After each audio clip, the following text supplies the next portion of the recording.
Hello, everyone. I'm Reverend Tim Stetson. I'm the president and CEO of Guardian Angel Ministries, home of the Guardian Angel Ministries Disaster Animal Response Team. And I want to welcome you to our online emergency pet sheltering training.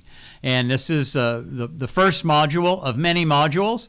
We've set it up that way so you can take this course a few minutes at a time, do it module by module and do all those other things that you have to do. Or if you'd like, you can actually sit and go through the entire course.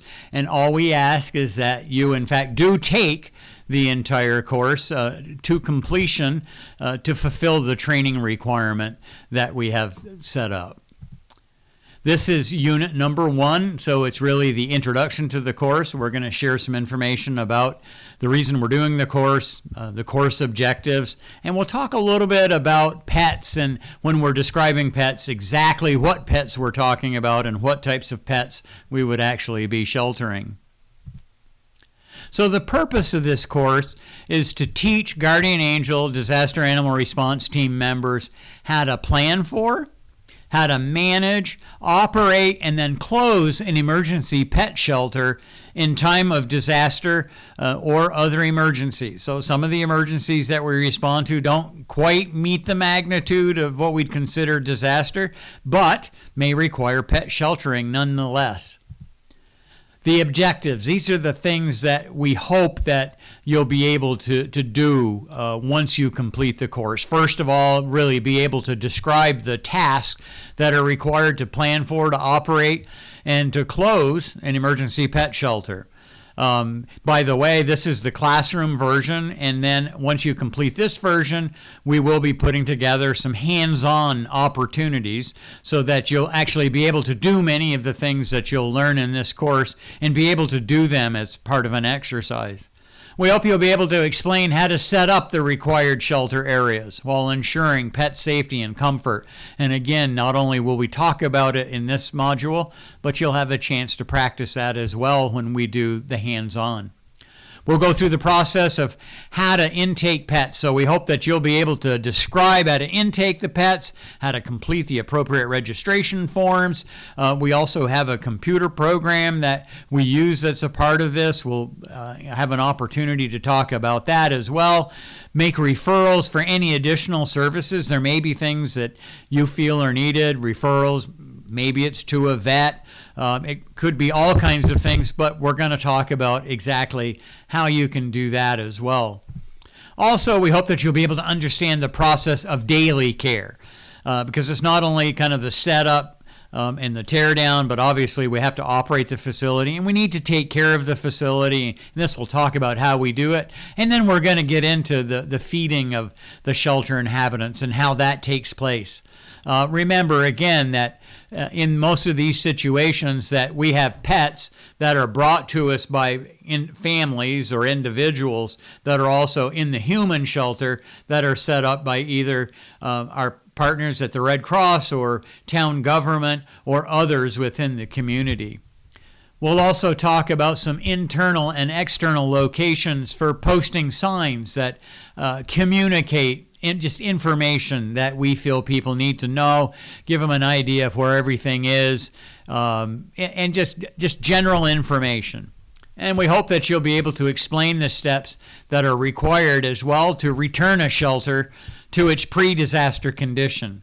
And I would go so far as to say, being that we borrow facilities to set up our shelters, that not only to the pre-disaster condition, and we'll inspect it, by the way, when we go to open, but maybe even a little bit better if we're able to do that. I want to just give you a kind of a reminder of what training is required for members of the Disaster Animal Response Team. And by the way, some of these same courses are required for folks that participate in our emergency services team or emergency response team. And obviously many folks are doing both. But the first is an orientation for new volunteers, an orientation to humanitarian and emergency services. Humanitarian emergency services is the program in our ministry that the animal response team and the emergency services team actually fall under. And this is an overview. We originally are planning to develop this as a classroom course, but we might, in today's age of education, do the same thing with that as we're doing with this course. It may seem kind of weird that you're taking the emergency pet sheltering course now and haven't taken the orientation, but just as it says, we haven't completed the development of that one. And when we do, we'll let folks know that it's available so you can go and take that portion of the training. There's also a course called Volunteering for Your State Disaster Animal Response Team. That's an online course as well. It's free. It's also self-paced. It's a webinar.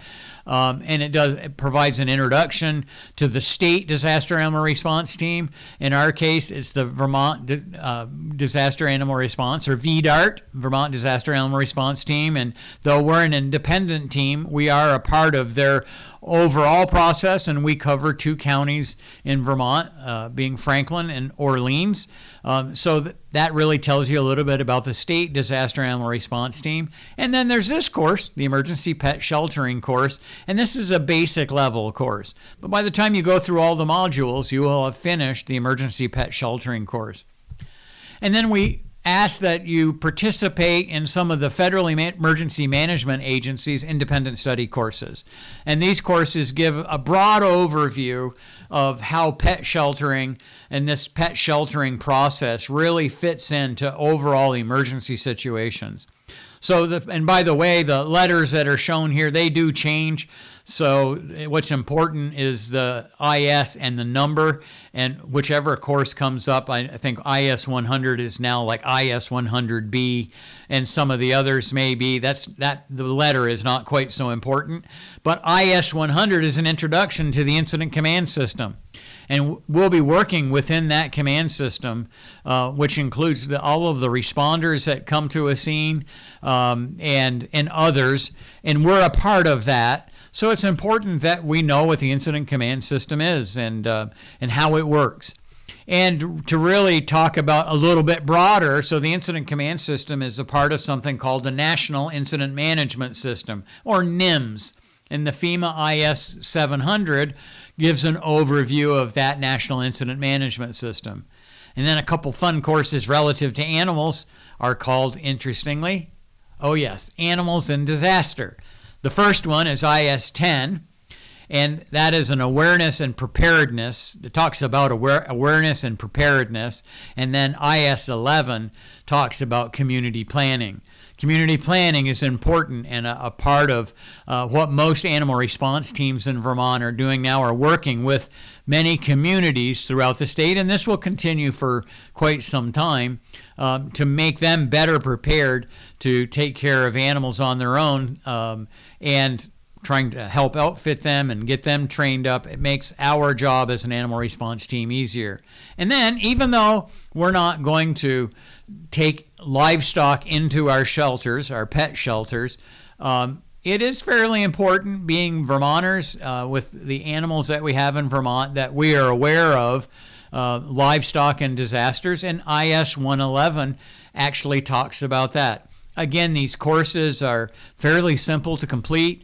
Each one of them has an exam, and you will receive your certificate. And for all the training that you take, and whether you take it directly from us or from FEMA or from other sources, we ask that you get us a copy of your training certificate so it can be included in your volunteer records. So something that is really important is to just get an idea, kind of an understanding of what some potential disasters or emergencies that might affect Vermont include. So here's a list. There are others that aren't on the list. We aren't talking about all of them, certainly, but flooding. If you have been in Vermont, we're in Vermont during 2023, 2024, and 2025. Flooding is probably pretty familiar to you because we had back-to-back floods during that 3-year period. And there's a pretty good chance, being that we have snow and we have ice, that we're going to have additional floods. That's something that's probably one of the most prevalent emergencies that affects our state. Fires. Fires happen on an ongoing basis, and though we don't necessarily open up a pet shelter for, single pets, we would probably make referrals to local animal care organizations. But there is a chance, especially larger fire, larger number of animals, where we would get involved in sheltering them.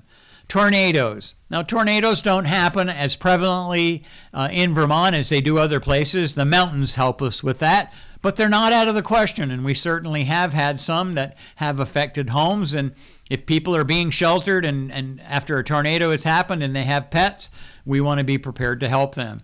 Hurricanes. We don't get a lot of hurricanes because of our location. It's not impossible, but typically when storms get this far north, they become tropical storms or tropical depressions. Many folks will remember Tropical Storm Irene, and there was definitely pet sheltering that needed to be done during Tropical Storm Irene for extended periods of time. Earthquakes. Now, many would say, we're in Vermont, no worries, we don't have to worry about earthquakes.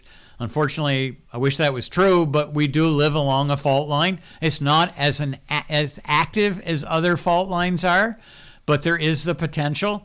We need to be prepared.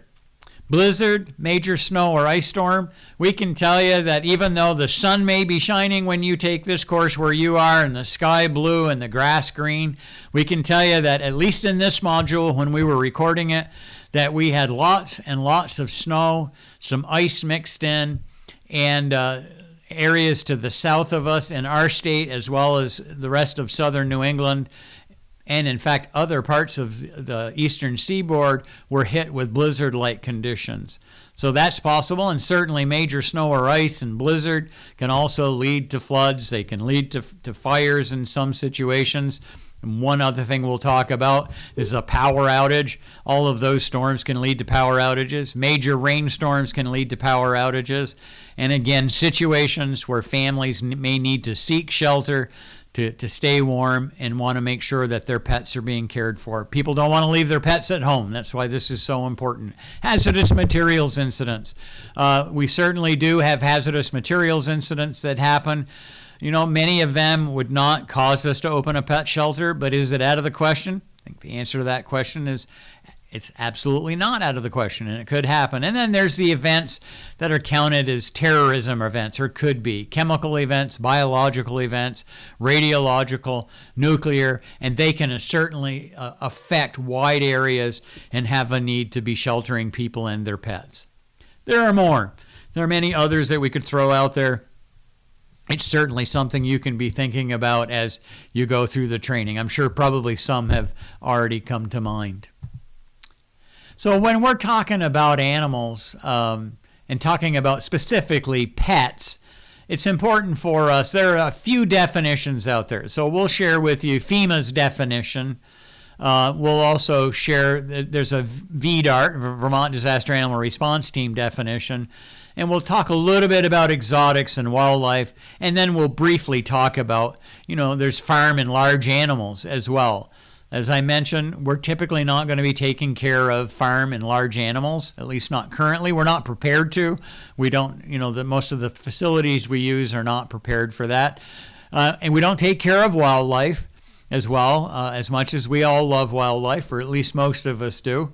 But we will, in fact, take care of those animals that are considered pets, and we do include exotics, or at least most kinds of exotics, in our definition of pets. So the FEMA definition. FEMA defines animals as a domesticated animal, such as a dog, a cat, a bird, a rabbit, a rodent, or turtle that is traditionally kept in the home for pleasure rather than for commercial purposes. These animals can travel in commercial carriers, and they can be housed in temporary facilities. So that's really their definition of a pet, really, the animals that we're going to actually shelter. And then the definition does continue on, and in FEMA's case, household pets don't include reptiles except turtles, amphibians, fish, insects, arachnids, farm animals, including horses, and animals kept for racing purposes. So as I mentioned, we will accept some reptiles, and certainly will include turtles as well. Fish, it gets a little difficult, and arachnids and insects, typically we're not going to allow insects and arachnids in, and definitely not farm animals, and certainly no animals kept for racing purposes.